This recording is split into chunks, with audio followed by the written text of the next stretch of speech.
A paz do Senhor, eu sou a missionária Adriana Cunha, da cidade de Jacareí, e quero estar deixando uma meditação tendo o texto de referência Daniel 6, né?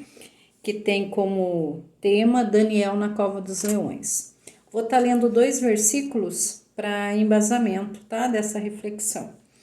É Daniel 6, vou estar lendo versículo 16 e 17. Então o rei ordenou que trouxessem a Daniel e o lançaram na cova dos leões. E falando o rei, disse a Daniel: O teu Deus, a quem tu continuamente serves, ele te livrará. E foi trazido uma pedra e foi posto sobre a boca da cova, e o rei a selou com o seu anel e com o anel dos seus grandes, para que se não mudasse a sentença acerca de Daniel. Então, essa passagem, né, bem conhecida, Daniel na cova dos leões. Se você não conhece ou se você não se recorda dos detalhes, faça a leitura, né, de todo o capítulo de Daniel 6. Até de todo a parte de Daniel, do livro, né, de Daniel. Mas essa história está no Daniel 6. Mas geralmente, né, já se ouviu falar de Daniel ter sido livrado na cova dos leões, né, ter sido jogado e o leão não devorou Daniel como seria-se o esperado. Começa-se esse capítulo, né, falando das qualidades de Daniel, né, que Daniel era fiel ao rei, era fiel ao Deus vivo e verdadeiro. Daniel não tinha falha nenhuma. Ele tinha um espírito excelente e ele não tinha falha nenhuma. Já pensou? Eu e você podemos ser apontados e ser reconhecidos como sem falha nenhuma. Daniel foi esse homem que os inimigos tentavam achar alguma falha nele. Por quê? Porque Daniel estava se sobressaindo.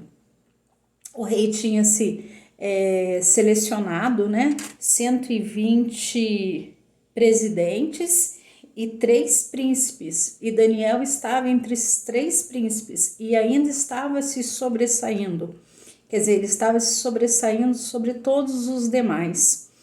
E então estavam tentando achar alguma falha em Daniel e não acharam falha alguma, falha nenhuma.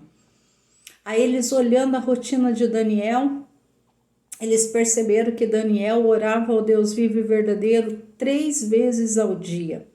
Então eles falaram: vamos armar contra Daniel e fazer com que o rei faça um decreto e que Daniel não possa orar. Durante 30 dias, Daniel não possa orar, porque eles sabiam que Daniel não ia parar de orar.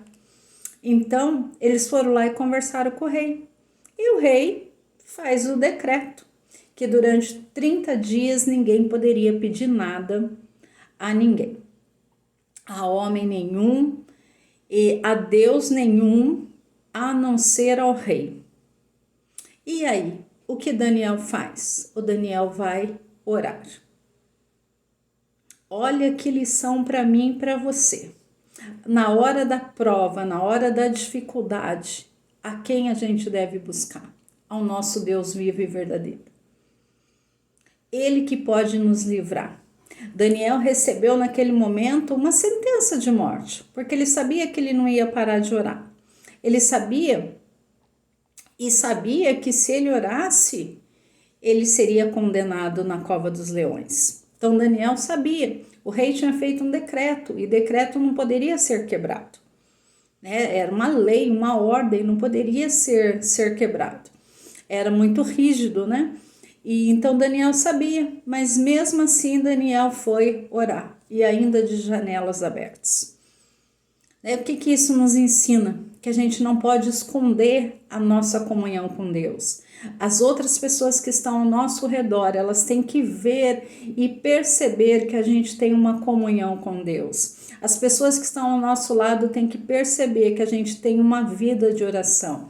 As pessoas que estão ao nosso lado têm que perceber que a gente tem essa intimidade com Deus, que não importa a situação, seja no dia bom, a gente está orando ao Senhor, seja no dia mau, a gente está orando ao Senhor.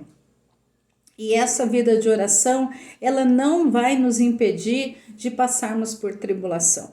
Vejamos na vida de Daniel. Daniel orava ao Senhor, Daniel era fiel ao Senhor, mas isso não impediu que ele fosse jogado na cova. Né? Como sempre a gente ouve falar, né? Daniel não foi livrado da cova dos leões, mas ele foi livrado na cova dos leões. E assim é comigo e com você. Nós passamos por lutas, provas, tribulações, dificuldades, seja o nome que você usa, né? Sofrimento, enfermidades, perdas, lutos, seja o que você passa, o que eu e você possamos passar nessa vida. Deus não nos livra dessas situações, mas Deus nos livra na situação. Quando homem nenhum pode fazer por nós, quando pessoa alguma pode fazer por nós, quando nenhum pastor, nenhuma missionária, nenhum familiar, ninguém, nosso patrão, ninguém pode fazer por nós. Deus vem e faz por nós. Deus age naquilo que nós não podemos agir. Como no caso de Daniel, teve-se aquele decreto, ele orou, né, a Deus. Ele orou a Deus, continuou orando a Deus, continuou sendo fiel a Deus. Né? Ele não trocou a intimidade que ele tinha com Deus, ele não trocou o momento de oração que ele tinha com Deus. Isso nos ensina a importância de termos esses momentos com Deus, a importância de estarmos sempre em oração com Deus. Para que nos dias maus, né, como esse dia mau veio na vida de Daniel, os dias maus vêm sobre as nossas vidas, mas que nós tenhamos a certeza que Deus está conosco. Né? Quando Daniel foi jogado lá na cova, o próprio rei disse, né, que foi a passagem que eu li, né? O teu Deus, a quem tu continuamente serves, ele te livrará. Então o rei ainda falou, né? Quer dizer, a confiança no Deus vivo e verdadeiro de Daniel. E só que o rei falou isso, mas ele mesmo não acreditou no que ele estava falando, né? Nos versículos seguintes a gente vê que o rei não comeu, o rei não quis divertimento naquela noite, né? Sem instrumentos musicais, o rei não conseguiu dormir. Por quê? Porque ele tinha Daniel em autoestima. Daniel estava sendo considerado um dos melhores homens ali em que ele podia confiar e dividir aquele governo. Mas, então, e ser jogado na cova dos leões era um decreto de morte na vida de Daniel. Né? Não tinha solução na vida de Daniel.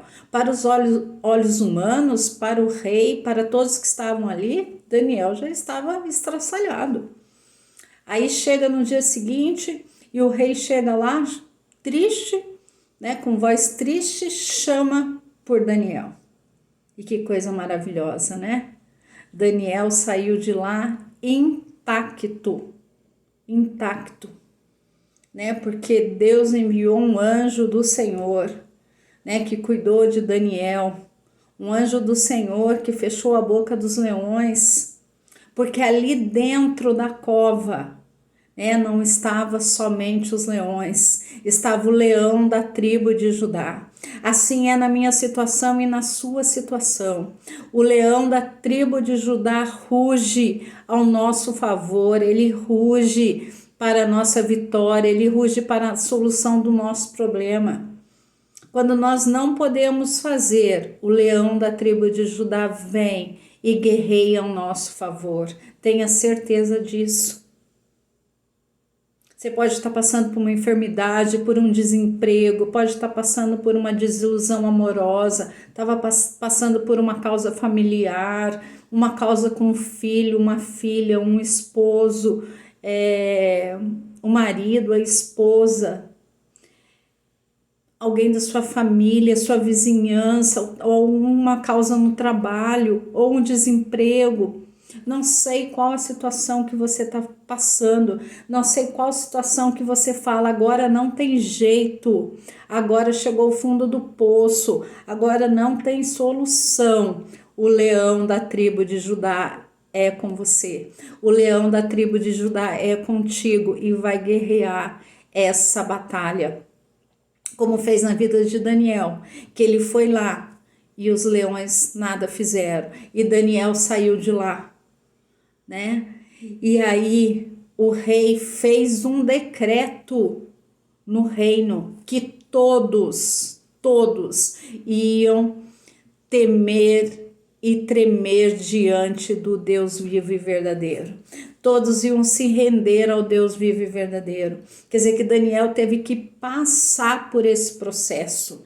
Quer dizer, tinha um objetivo para Daniel ter passado por isso. Então, tudo que acontece na minha vida e na sua vida tem um objetivo. Lá na frente a gente vai entender. No presente a gente não entende, mas lá na frente a gente vai entender o porquê nós passamos por determinada situação. A gente vai entender que aquilo às vezes veio para o nosso crescimento, aquilo veio para nosso amadurecimento, aquilo veio para que a gente se fortalecesse, aquilo veio para que houvesse salvação de almas de outras pessoas, aquilo veio para que a gente visse, a gente percebesse que não está sozinho, para que a gente buscasse a Deus, né? Clama a mim e eu responder-te-ei e anunciarei-te-ei coisas grandes e firmes que não sabes, como diz em Jeremias, né? Então a gente tem que clamar ao nosso Deus, porque a gente clamando e buscando ao nosso Deus, a situação ela se reverte, né? No dia certo, na hora certa, no tempo determinado por Deus, a situação se reverte. E aí talvez lá na frente a gente vai entender. Tem coisas que a gente nem vai entender. Tem situações que a gente passa e fala, mas eu não entendi até agora, missionária. Eu não entendi. E assim também é comigo, às vezes eu não entendi. Eu não entendi por quê, para quê. Mas Deus tem um motivo, né? E talvez um dia a gente vai entender. Quando a gente estiver na presença dele, a gente vai entender. Mas uma coisa é certa, né? A gente recebe a vitória, a gente recebe a bênção, a gente recebe a força para passar por essas lutas, porque nós não passamos sozinhos, nós passamos com ele. Desde que a gente confie, né? Deposite toda a nossa confiança nele e a gente peça para ele estar no controle da nossa vida. Como diz no Salmo, entrega o teu caminho ao Senhor, confia nele e ele tudo fará. Entrega o teu caminho ao Senhor, confia nele e ele tudo fará. Não é algumas coisas que ele vai fazer, é tudo ele vai fazer. Então que a gente possa entregar a direção da nossa vida ao nosso Senhor, a esse Deus vivo e verdadeiro, que fez esse milagre grandioso na vida de Daniel. Já tinha feito esse milagre na vida dos 3 amigos dele, né? Sadraque, Mesaque e Abidnego, que foram jogados na fornalha. Foram jogados na fornalha para serem mortos. E daí olharam lá, nossa, mas foram jogados 3, mas eu estou vendo 4. Quer dizer, o próprio Deus estava ali e os livrou da fornalha. E aqui livrou Daniel na cova dos leões. Que Deus tremendo, que Deus maravilhoso. Essa é a meditação que eu deixo para você. Continue crendo nesse Deus vivo e verdadeiro, que você vai viver milagres e vai testemunhar milagres. Tenha uma vida de oração como Daniel. Lembre-se sempre de manter essa comunhão, essa intimidade com Deus, que Ele vai nos abençoar com bênçãos, com milagres e com vitórias. Deus te abençoe.